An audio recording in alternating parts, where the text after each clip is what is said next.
Kita hidup di zaman kasih karunia. Di perjanjian lama, penggenapan janji Tuhan untuk keselamatan itu belum tergenapi. Sekarang sudah tergenapi. Di dalam Kristus ada keselamatan.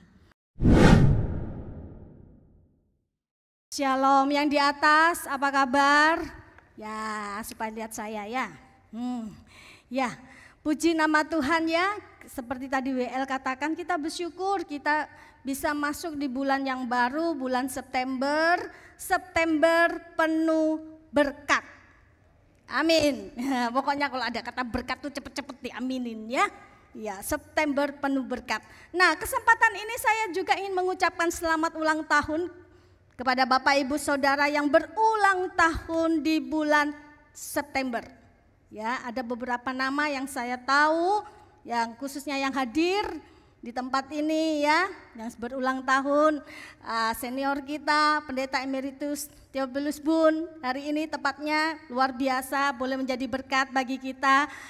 Dan Pak David Gautama ya, puji Tuhan, Tuhan pelihara Pak David sampai hari ini. Dan saya yakin ada Bapak Ibu Saudara yang berulang tahun di bulan September. Saya ucapkan selamat ulang tahun. Tuhan Yesus memberkati Bapak Ibu Saudara sekalian, damai sejahtera menyertai Bapak Ibu sekalian. Nah, ada beberapa juga jemaat yang sedang berduka. Dan kita terus berdoa supaya Tuhan memberikan penghiburan, kekuatan yang berlimpah-limpah bagi saudara-saudara kita yang sedang berduka, yang sedang menjalani masa-masa duka. Supaya Tuhan terus memberikan kekuatan untuk menjalani hari demi hari. Ya, Bapak Ibu Saudara yang dikasihi Tuhan, sepanjang bulan September kita akan belajar seri tokoh hakim-hakim yang terdapat di Alkitab, yaitu di kitab Hakim-Hakim. Karena itu untuk mengawalinya maka kita perlu terlebih dahulu mengerti atau tahu secara garis besar sejarah atau latar belakang zaman hakim-hakim dalam Alkitab. Bapak Ibu Saudara yang terkasih, kitab Hakim-Hakim itu adalah kitab yang menceritakan tentang sejarah umat Israel yang menetap di tanah Kanaan sebelum Israel itu menjadi sebuah kerajaan, di mana Israel pada waktu itu masih merupakan persatuan dari 12 suku sebagai umat pilihan Allah. Jadi Israel pada waktu itu belum menjadi sebuah kerajaan, belum, tetapi masih merupakan persatuan dari 12 suku sebagai umat pilihan Allah. Nah, Bapak Ibu Saudara, sekalipun bangsa Israel itu sudah menetap di tanah Kanaan, tetapi belum sepenuhnya kota-kota Kanaan itu mereka kuasai. Masih ada kota-kota yang ada di tangan musuh. Itu yang terjadi pada peristiwa atau pada zaman hakim-hakim. Nah, setelah kematian Yosua, muncullah generasi yang tidak mengenal Tuhan dan yang tidak mengenal perbuatan-perbuatan yang dilakukan Tuhan bagi orang Israel. Orang Israel melakukan apa yang jahat di mata Tuhan dan mereka beribadah kepada para Baal. Jadi generasi yang tidak mengenal Tuhan ini, generasi yang tidak mengenal perbuatan-perbuatan yang dilakukan Tuhan bagi nenek moyang mereka, mereka itu melakukan apa yang jahat di mata Tuhan dan mereka beribadah kepada para Baal. Mereka menyembah ilah-ilah dari bangsa-bangsa di sekitar mereka. Karena hal ini, murka Tuhan itu menyalah-nyalah terhadap umat Israel. Dan Tuhan menyerahkan mereka kepada musuh-musuh di sekeliling mereka. Setiap kali mereka maju berperang, mereka kalah. Kenapa? Karena Tuhan tidak menyertai mereka. Karena Tuhan yang membuat mereka kalah. umat Israel sangat menderita di bawah penindasan musuh. Umat Israel sangat menderita dan tidak sanggup lagi menghadapi musuh. Mereka sangat terdesak. Nah, di dalam penderitaan mereka itu, mereka merintih, mereka berseru kepada Tuhan. Dan Tuhan mendengar seruan mereka, mendengar rintihan mereka karena belas kasihannya. Karena belas kasihannya, Tuhan menyelamatkan mereka dari penderitaan mereka. Dengan cara apa? Dengan cara membangkitkan seorang hakim atau pemimpin untuk membebaskan umat Israel itu dari tangan musuh dan membawa mereka untuk kembali kepada Tuhan. Dan selanjutnya umat Israel akhirnya mengalami kedamaian. Tetapi setelah hakim itu meninggal, apa yang terjadi? Mereka kembali melakukan apa yang jahat di mata Tuhan. Bahkan dicatat di dalam Alkitab, lebih jahat dari nenek moyang mereka. Nah, Bapak Ibu Saudara yang terkasih, inilah pola atau siklus yang berulang terus menerus yang dapat kita temukan di kitab Hakim-Hakim. Umat Israel berbuat dosa, Allah menghukum mereka di tengah penindasan, penderitaan karena musuh-musuh mereka. Akibat dari hukuman Allah itu, mereka berseru kepada Tuhan. Mereka bertobat. Lalu Tuhan menyelamatkan mereka dengan cara membangkitkan seorang hakim atau pemimpin. Dan selama hakim itu ada, mereka mengalami kedamaian, ketentraman.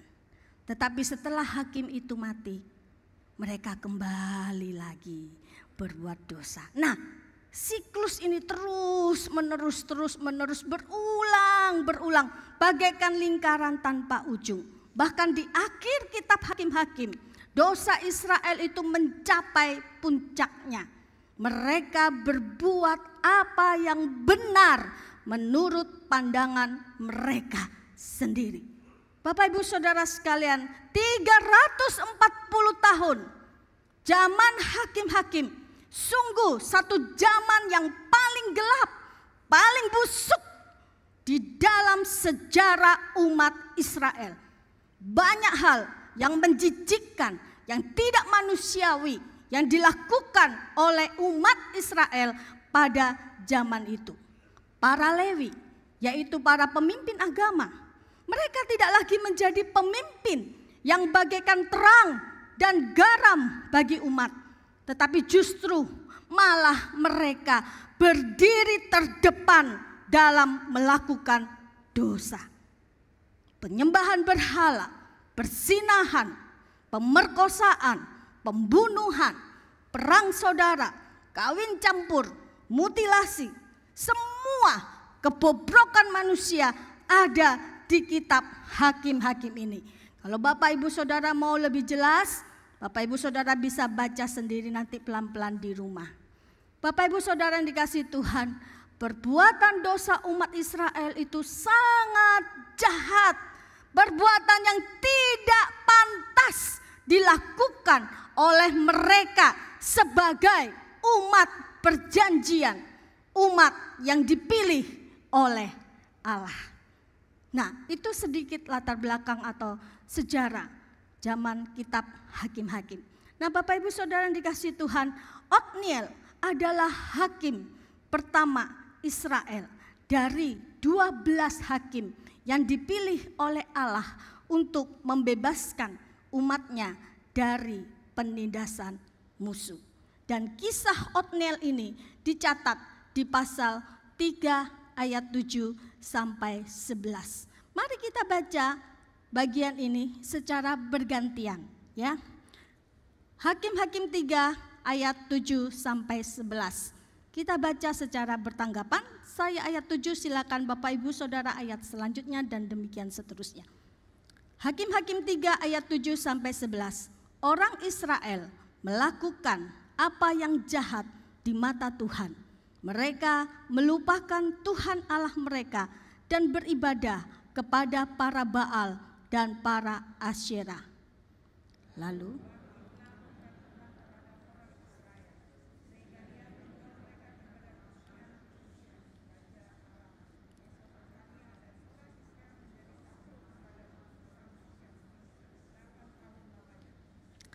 berserulah orang Israel kepada Tuhan, maka Tuhan membangkitkan seorang penyelamat bagi orang Israel, yakni Otniel, anak Kenas, adik Kaleb.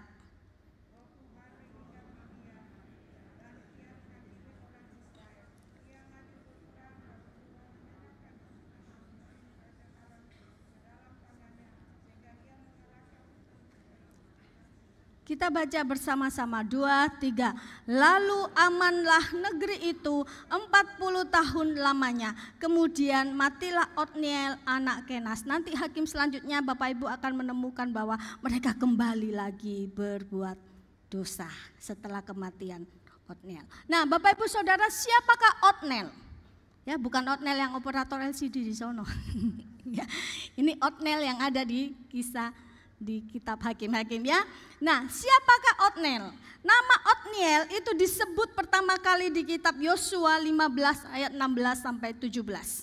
Otniel itu berasal dari suku Yehuda. Dia adalah seorang yang percaya kepada janji Tuhan. Otniel, dia maju berperang dan percaya pada kekuatan Allah, di mana ketika semua orang tidak berani. Nah, Bapak Ibu Saudara, di pasal 3 ini tidak banyak yang dikisahkan tentang Hakim Otniel.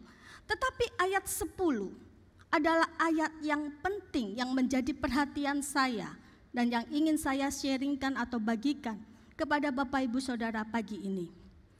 Kita dapat belajar apa yang berkaitan dengan Hakim Otniel. Ayat 10 berbunyi demikian. Ya.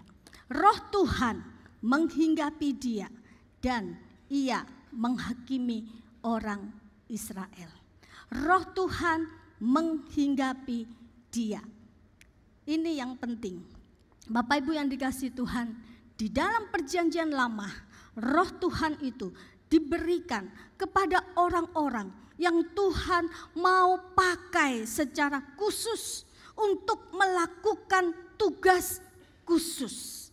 Roh Tuhan itu diberikan kepada orang-orang yang Tuhan mau pakai secara khusus. Untuk apa? Untuk melakukan tugas khusus dari Tuhan. Nah, Roh Tuhan itu yang memberikan kuasa, memberikan otoritas untuk Otniel melaksanakan tugasnya sebagai hakim atau pemimpin umat Israel. Dan Roh Tuhan itu tidak lain adalah kehadiran Tuhan sendiri. Bapak Ibu Saudara dikasihi Tuhan, apa yang kita mau belajar? Ada 3 hal yang akan kita kupas mengenai firman Tuhan hari ini berkaitan dengan kisah Hakim Otniel. Yang pertama, orang yang tidak ada Tuhan, tidak dipimpin Tuhan, maka tidak ada damai sejahtera. Coba Bapak Ibu baca bersama-sama, ulangi kalimat ini 2, 3.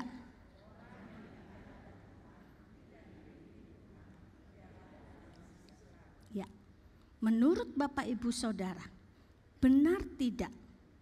Setuju tidak dengan pernyataan ini? Setuju tidak? Setuju ya, benar ya, betul ya. Orang yang tidak ada Tuhan, yang tidak dipimpin oleh Tuhan, maka tidak akan ada damai sejahtera. Tidak ada Tuhan dalam diri kita, maka pasti tidak akan ada damai sejahtera. Sebelum Roh Tuhan itu turun atas Otniel, bangsa Israel menderita. Tidak ada damai sejahtera. Bapak Ibu Saudara yang dikasihi Tuhan, tidak ada Tuhan, tidak ada damai sejahtera. Mengapa tidak ada damai sejahtera? Mengapa tidak ada damai sejahtera? Karena kita hidup dalam ketakutan. Dunia yang menguasai kita. Bapak Ibu Saudara tahu artinya dunia menguasai kita? Tahu artinya dunia menguasai kita? Bapak Ibu Saudara sekalian, dunia ini dunia yang berdosa. Ketika dunia ini menguasai kita, itu berarti keberdosaan itu menguasai kita. Adam dan Hawa, masih ingat? Ketika mereka berbuat dosa, apa yang terjadi? Mereka takut. Tidak ada damai sejahtera. Ketika keberdosaan itu menguasai kita, apakah ada damai sejahtera Bapak Ibu? Ketika keberdosaan itu menguasai kita, apakah ada damai sejahtera? Tidak mungkin ada. Kalau tidak ada roh Tuhan dalam diri kita, kita pasti penakut. Mengapa? Karena memang hanya Tuhan yang bisa membuat kita memiliki keberanian. Bapak Ibu Saudara yang dikasihi Tuhan, tidak ada roh Tuhan dalam diri kita, kita pasti akan menderita. Menderita bukan hanya di dunia ini, tetapi di kekekalan kita akan menderita. Jadi Bapak Ibu Saudara bagaimana? Mau tidak ada roh Tuhan dalam diri? Mau? Kalau yang mau silakan angguk-angguk sambil senyum-senyum. Karena kalau disuruh angkat tangan biasanya susah kan? Ya angguk-angguk aja senyum-senyum ya. Bapak Ibu mau ada roh Tuhan dalam diri Bapak Ibu Saudara? Ada yang begini, setengah-setengah, olahraga. Mau.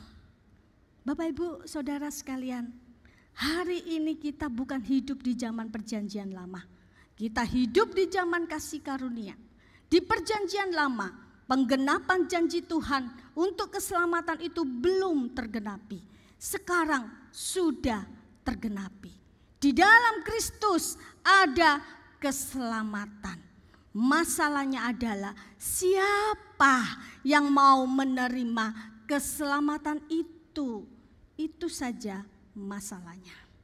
Saudara Bapak Ibu sekalian, di luar Kristus tidak ada damai sejahtera. Seseorang bisa bahagia, tetapi apakah ada damai sejahtera? Belum tentu. Seseorang bisa saja bahagia, tetapi belum tentu punya damai sejahtera. Mengapa? Karena bahagia dengan damai sejahtera itu berbeda jauh. Bahagia itu adalah hanya sesaat, karena ada sesuatu yang membuat hati kita senang. Misalkan, ya, kita akan bahagia ketika apa? Ketika kita dapat hadiah, ya, kita juara, ya, kita dapat uang, wah bahagia. Kita ketemu dengan orang yang kita kasihi, kita bahagia. Sedangkan sejahtera berbeda dengan bahagia. Sejahtera, damai sejahtera itu tidak dipengaruhi oleh keadaan di luar kita. Damai sejahtera itu begini, sekalipun ada banyak masalah, ada kesulitan, doa belum dijawab, tetap bahagia. Ada ketenangan, ada kepuasan jiwa. Nah Bapak Ibu Saudara sekalian, damai sejahtera ini yang penting. Maka sebelum Yesus pergi, Yesus meninggalkan damai sejahteranya. Damai sejahteraku kuberikan kepadamu. Dan apa yang kuberikan tidak seperti yang diberikan oleh dunia kepadamu. Janganlah gelisah dan gentar hatimu. Jadi Bapak Ibu Saudara, damai sejahtera itu adalah Kristus sendiri. Nah, bagaimana kita bisa merasakan damai sejahtera? Kalau kita mau damai sejahtera, maka kuncinya adalah satu, terima Kristus. Maka kita punya damai sejahtera. Nah, yang kedua, apa yang kita bisa belajar? Dengan Tuhan, kita dapat menghasilkan sejarah. Bapak Ibu yang dikasihi Tuhan, ketika ada Tuhan dalam diri Otniel, Otniel berani bertindak dan dicatat dalam sejarah. Kitab Hakim-Hakim ini udah 3.000 tahun berlalu, bukan ratusan tapi ribuan berlalu, tetapi masih tercatat. Dan sejarah Otniel ini menjadi pembelajaran buat kita sampai hari ini dan terus sampai Tuhan datang kembali. Bapak Ibu jemaat sekalian, dengan Tuhan kita dapat menghasilkan sejarah. Ketika roh Tuhan itu ada di dalam hidup kita, maka kita dapat menciptakan sejarah hidup kita. Nah, pertanyaannya adalah, sejarah hidup kita ini goalnya apa? Sejarah hidup kita ini goalnya apa? Kalau goalnya adalah supaya nama kita ditulis di Alkitab, mungkin tidak? Mungkin tidak? Tidak mungkin lah ya, sudah ya. Nama kita sudah tidak mungkin lah ditulis di Alkitab. Tapi kalau tercatat di database GKKA, masih bisa ya. Nama saya bisa tercatat di database GKKA Makassar. Tetapi Bapak Ibu Saudara, bukan itu goalnya. Goal sejarah hidup kita yang harus kita hasilkan adalah nama kita tercatat di kitab kehidupan. Itu goal sejarah hidup kita. Nama kita tercatat di kitab kehidupan. Dan yang kedua, orang diberkati melalui hidup kita. Melalui kita orang itu bisa mengenal Tuhan. Satu hari nanti waktu ketemu Tuhan, wah ada yang berkata, aduh kalau tidak ada lose ini, wah saya tidak kenal Tuhan. Bapak Ibu Saudara yang dikasihi Tuhan, kita buat sejarah yang berasal dari Tuhan dan yang Tuhan mau. Nah, bagaimana kita bisa menghasilkan sejarah? Bagaimana supaya nama kita itu tercatat di kitab kehidupan? Kita harus baca Alkitab secara keseluruhan. Alkitab memberitahukan bahwa kita adalah orang berdosa. Kita orang tidak layak. Tuhan datang menebus kita. Ketika kita percaya kepada Dia, kita menerima Roh Kudus. Kita menjadi murid-Nya.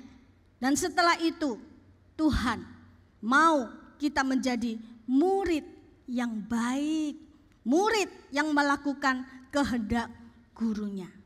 Nah, kehendak guru itu ada di mana? Ada di Alkitab. Guru kita maunya apa? Ada di Alkitab. Guru kita mau supaya kita ini berbuah, kita menjadi berkat bagi orang lain, memberitakan firman, membawa orang lain mengenal Tuhan.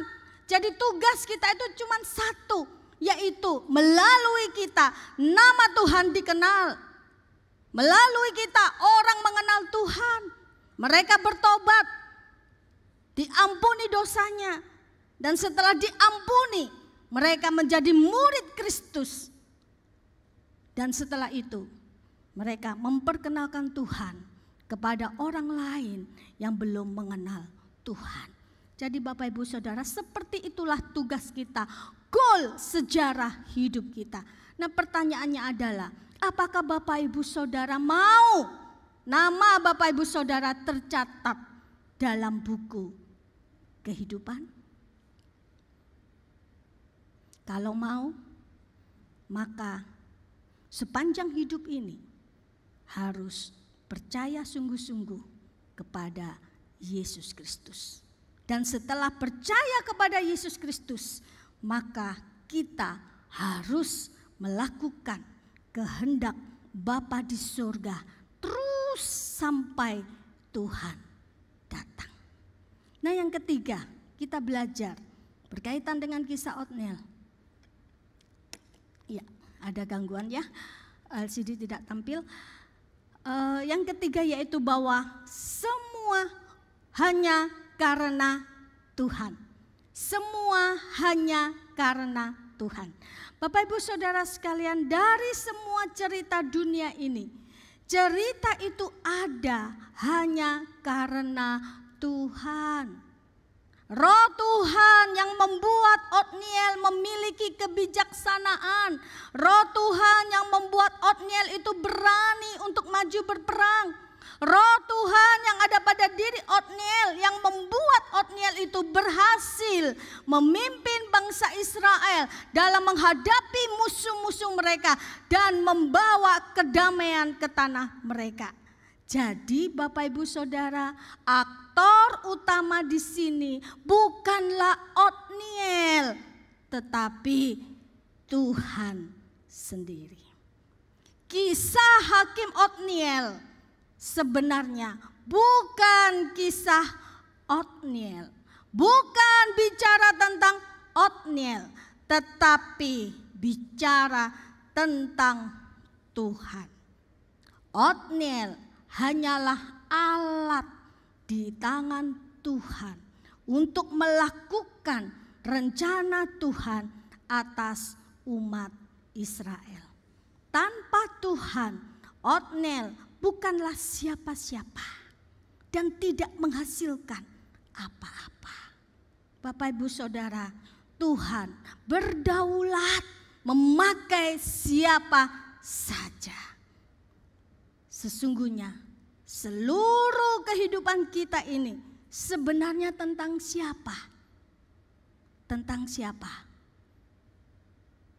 Tentang Tuhan. Seluruh kehidupan kita ini sebenarnya bukan tentang kita, tetapi tentang Tuhan. Tuhan yang dimuliakan. Bapak Ibu Saudara, kehadiran Tuhan di dalam hidup kita itu sangat penting. Kalau pada masa perjanjian lama, Roh Tuhan itu datang untuk sementara waktu. Berbeda dengan sekarang. Roh Kudus sudah datang, tinggal dan menetap dalam diri kita yang percaya kepada Yesus Kristus. Dia menyertai kita senantiasa melalui Roh Kudus-Nya. Nah, Bapak Ibu Saudara, saya ingin bertanya nih pada Bapak Ibu Saudara. Apakah Bapak Ibu Saudara punya Tuhan tidak? Punya Tuhan tidak? Punyalah. Orang saya loh setiap hari, ya, setiap minggu saya pergi ke gereja. Saya punya Tuhan. Begitu ya. Bapak Ibu Saudara, bergereja bukan meyakinkan engkau mempunyai Tuhan. Banyak orang meninggalkan gereja. Mengapa? Ya, karena memang tidak menemukan Tuhan dalam gereja. Ini artinya kita harus waspada. Bergereja tetapi tidak bertuhan. Sedangkan yang paling penting di dalam hidup kita adalah kita punya Tuhan dalam diri kita. Jangan sampai bergereja tetapi tidak punya Tuhan. Jangan sampai sering sebut nama Tuhan, tetapi tidak pernah memiliki Tuhan. Ironis sekali. Bapak, Ibu, Saudara, ada seorang bapak. Dia itu rajin sekali ke gereja setiap minggu. Satu kali dia pergi wisata ke sebuah pulau bersama dengan rombongan, bersama dengan teman-temannya serombongan. Nah, sebelum naik speedboat, ada satu bapak temannya, dia berkata, "Ayo Pak John, berdoa dulu ya sebelum naik speedboat. Ayo berdoa dulu." Bapak Ibu, bapak ini kaget ya, disuruh berdoa dia kaget ya. Ditunggu-tunggu, tidak juga dia pimpin doa. Dia tidak berani berdoa. Ya. Semua tunggu, nggak ada suaranya. Akhirnya apa? Istrinya yang gantikan dia untuk pimpin berdoa. Bapak, Ibu, Saudara, saya mau bertanya nih, siapa di sini yang pernah mengalami seperti itu? Ya, ayo berdoa. Berdoa. Ya, jangan saya, jangan nih. Ya. Kalian ada yang pernah mengalami seperti itu? Ada ya? Ya. Bapak, Ibu, Saudara, kalau kita ini ada Tuhan, mari kita berani bertindak seperti yang Tuhan mau. Kalau kita ada Tuhan, mari kita tunjukkan. Bukan pamer kita orang berdoa, bukan. Tapi kita tunjukkan kalau kita ini ada Tuhan. Bukan pamer kita ini orang berdoa, bukan. Tapi tunjukkan kalau kita ini ada Tuhan. Saudara, Bapak, Ibu sekalian, siapa di sini yang bisa berkhotbah? Angkat tangan. Ya, mana bisa lah begitu ya, gak bisa ya. Nah, kalau begitu begini, siapa yang tidak bisa berdoa? Coba angkat tangan, siapa tidak bisa berdoa? Nah, Bapak, Ibu, Saudara, justru waktu Roh Tuhan ada, disinilah engkau mampu berdoa. Ketika Roh Tuhan itu ada, engkau mampu untuk berdoa. Nah, setelah itu apa? Tingkatkan, ya, tingkatkan jadi apa? Berkhotbah. Jangan berkhotbah ya. Bapak, Ibu, maksudnya berkhotbah itu tidak harus di mimbar, ya, tidak harus berdiri di sini seperti saya, seperti hamba Tuhan lain, gitu ya. Loh, di tangan Bapak Ibu itu loh ada apa? Biasa hari-hari di scroll, apa itu? Handphone. Nah, disitulah bisa jadi mimbarnya Bapak Ibu Saudara. Ya, di situ Bapak Ibu Saudara bisa menjadi berkat. Ya, mengingatkan teman mungkin yang ada masalah, saya doakan ya, tetap kuat ya, tetap setia ya, rajin ya, besok ke gereja ya. Nah, Bapak Ibu, disitulah Bapak Ibu bisa menjadi berkat melalui handphone daripada posting yang enggak gitu loh, maksudnya yang enggak berguna begitu ya. Nah, Bapak Ibu Saudara dikasih Tuhan, melalui kitab Hakim-Hakim kita belajar betapa panjang sabarnya Tuhan kepada umat Israel. Sekalipun umat Israel itu berulang-ulang tidak setia, berulang-ulang mendukakan hatinya terus menerus, tetapi Tuhan tetap setia kepada perjanjiannya. Dia mengasihi umatnya, dia memelihara umatnya yang hanya merupakan persatuan dari 12 suku itu. Dipelihara sampai 12 suku ini akhirnya menjadi satu kerajaan yang kuat untuk memperkenalkan kekuatan dan kebesaran Tuhan. Tuhan pelihara supaya apa? Silsilah iman itu tidak terputus.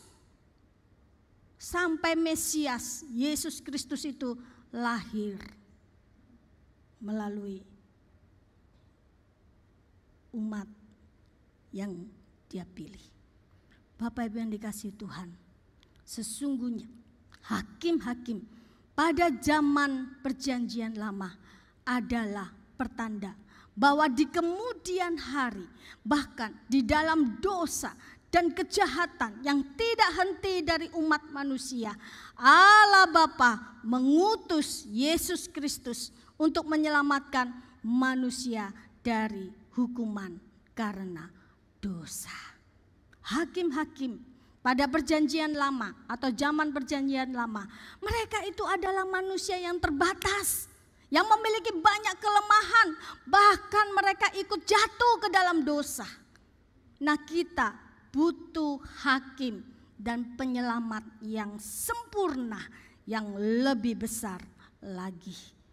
Jadi, jika hakim adalah seorang penyelamat di masa kitab hakim-hakim, maka Yesus Kristus adalah satu-satunya hakim yang sempurna dan juru selamat yang sejati.